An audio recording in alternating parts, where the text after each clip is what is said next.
Yes, Kenya. Tamu sana, yes, tamu sana. Francis Atwoli made some remarks on Kalonzo Musyoka today. Remarks that I want us to have a look, after which, as usual, we are going to dissect them to see exactly their political relevance 6 months to the election. Have a look at this. Olive is waiting for us, but I just want to ask you one last question, and this is with regard to Kalonzo Musyoka. There have been talk that he wants to join Azimio, or Azimio is seeking him, and also the Kenya Kwanza. But Kalonzo Musyoka has been very categorical that there has been a deal between him and Raila Odinga to support him in 2022. Do you believe he's coming to the Azimio group, is going to add any vote, and is it time that Raila said Kalonzo Tosha? Me, what I don't want to hear of are these things of deals, because in politics there are always deals. Even Raila has had several deals, memorandum of understanding between him and Kibaki, which were not honored. So many other places, including him, he knows. Issues of deals, I think he should put it aside. But I don't want to decide for him. He's a senior politician. I respect him. He's in another league. He has a party. He has a community. He comes from a community. If what he thinks he's doing, it will be good for his community, well and good. But what I know is that people are going ahead. It is for him now. To make up his mind. He's a clean politician. He's not supporting William Samoei Ruto. To me, he's a gentleman. But we are waiting. We still have time. We might make his decision at any time. But as Madam Gilu, the governor of Kitui, said yesterday, the train is off the station. So you either rush to the next station and get the train or not. And I can assure you, here and now, Mredi, Azimio is winning.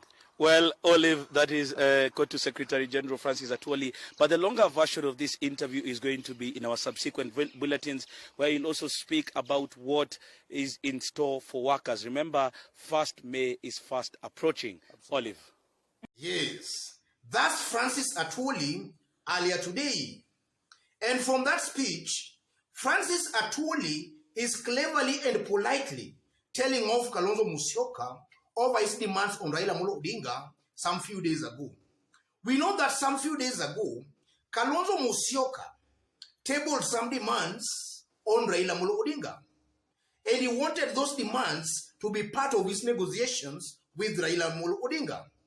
And Kalonzo informed the whole country that in 2017, they had a secret power deal, or rather power pact, or rather a secret deal with Raila Odinga. And that secret deal had it that Raila Odinga was to support him for presidency this year, 2022.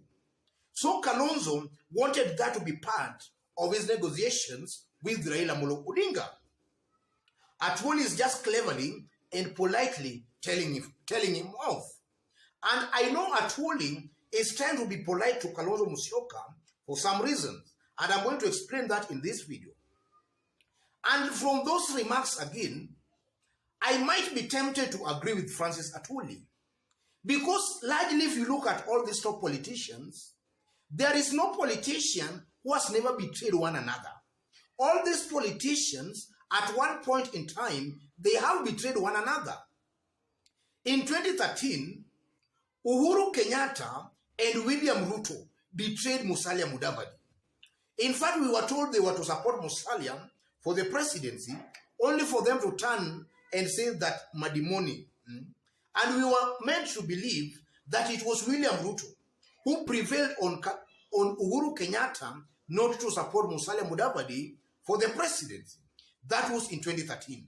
But you can now see Musalia Mudavadi is working with William Ruto.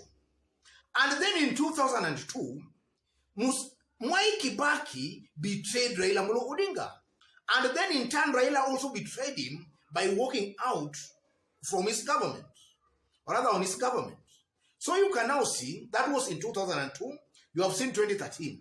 And then in 2007 again, Kalonzo betrayed the opposition, Raila Odinga, by actually teaming up with Mwai Kibaki. And the late Chris Kirubi leaked some secrets on that.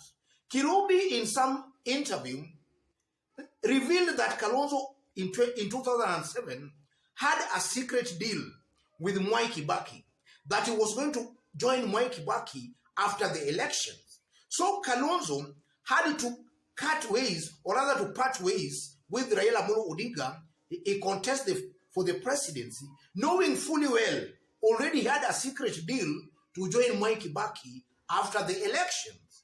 So in 2007, Kalonzo betrayed the opposition that was made up of Mudavadi and even William Ruto. And then in 2013 again, Kalonzo also betrayed Uhuru and Ruto by walking out on them. And also Uhuru and Ruto betrayed Kalonzo Musyoka in 2013. And that's why Kalonzo Musyoka actually joined Raila Amolo Odinga in 2013. So all these politicians, in one way or the other, they have all betrayed one another. So I strongly believe that such kind of deals should actually not be used as a basis of a negotiation. Kalonzo should table on the negotiating table a realistic demand, a demand that can even make it very easy for Kalonzo to get a better deal in that team.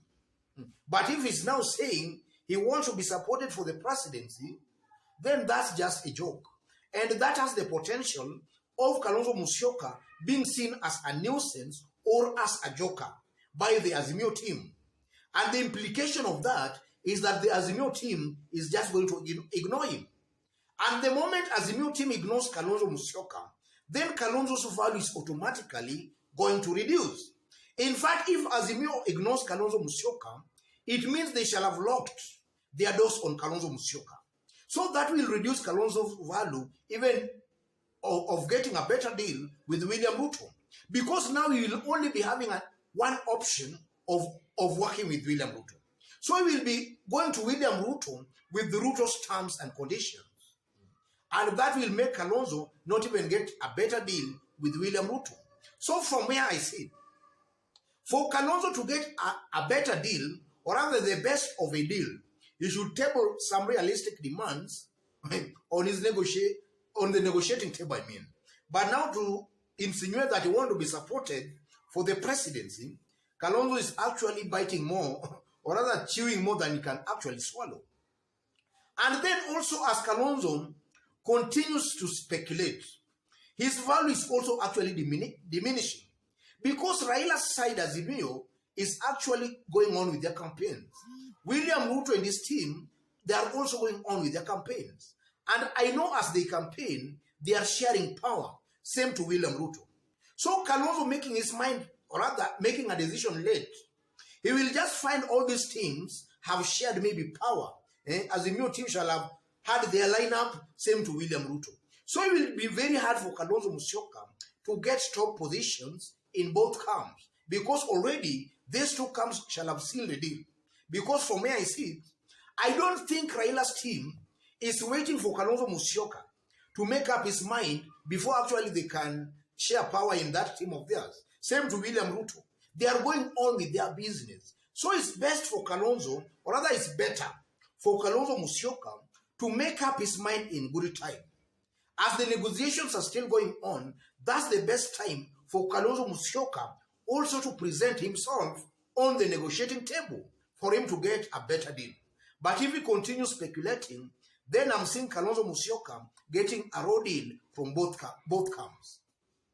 And then Atwoli again is trying to be polite with Kalonzo Musyoka.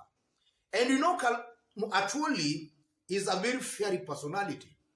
And the mere fact that he's trying to be a little bit polite with Kalonzo Musyoka also speaks volumes. Atwoli is a seasoned personality in Kenya. And Atwoli is widely believed to be in the inner sanctum of Azimio. Atwoli knows that maybe Kalonzo Musyoka will just eventually, or rather finally, join Azimio, or rather work with Raila Amolo Odinga. So Atwoli is just trying to be polite with him out of that reality, or rather out of that realization. He knows that Kalonzo most likely eventually will just join Azimio, or he will team up with Raila Amolo Odinga. But Kalonzo, be it as it may be, Kalonzo is naturally, or rather he has been coming out as a leader or a personality who is indecisive. Kalonzo never makes his mind in good time. And that's something we have been seeing with Kalonzo Musyoka, not only in this election. Even in the previous elections, actually was branded a watermelon because of his indecisiveness to make a decision. So that is a characteristic, or rather a trait of Kalonzo Musyoka. And maybe eventually, we might just find Kalonzo Musyoka in Azimio team.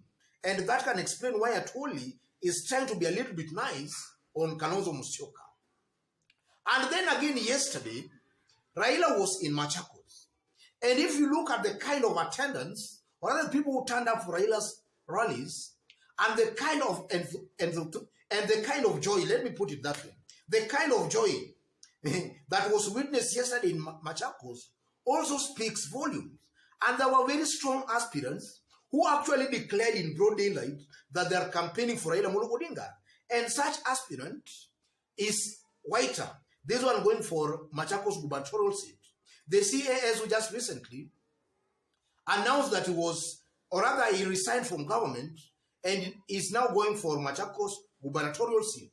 That candidate yesterday joined Raila Amolo Odinga. So that's also an indication that as Kalonzo continues to dilly-dally, the ground might actually shift to either Azimio or to Kenya Kwanza alliance. And now Kalonzo will just be left a shell. And that also will actually lower Kalonzo's value in Ukambani. Otherwise, ladies and gentlemen, let me stop there. In case you've just bumped here, and so far you have not yet subscribe, give this video a like. Thank you. God bless you. God bless Kenya.